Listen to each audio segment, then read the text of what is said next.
تو ایولا نیست میگم مسکو نیست میگم تو ایولا.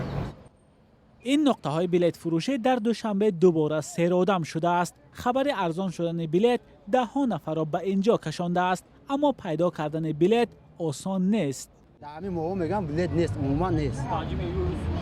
25 ایول با بلیت. ایول. بلیت بون نیست. نکید نرخی که داره تلفن ما میگه من خیلی میگه نرخ دولتیش 5900 چند سومونه خرید 6000.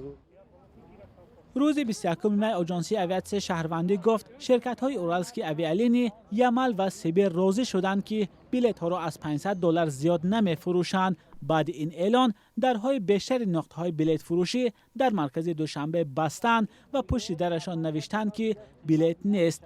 در دو نقطه بلیط فروشی که ما پرسیدیم گفتند که تا آخر ماه ایول به سمت روسیه به خصوص به مسکو بلیط ندارند. پرسه میگه 8000 7000 انا آخر ایول میگه 5000 چند با امورم تو آخر ایول دافتس بلیت میگه تو 15. اگر دینا گفتن که رسورا 20 سر دادن اومدیم نه نیست.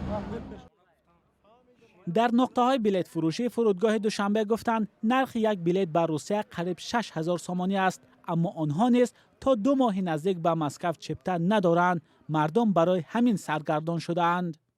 نرخ بلیط و پرواز به روسیه در 2 ماه اخیر یکی از مسئله های داغ در تاجیکستان شده است، چون بعد برداشتن محدودیت های پاندمی کووید 19 و باز شدن راه ها هزاران شهروند تاجیکستان برای کار به سمت روسیه میشتابند. حالا میگویند نمیدانستند که باز شدن راه ها این گونه سرگردانی ها را هم در پی داشته است.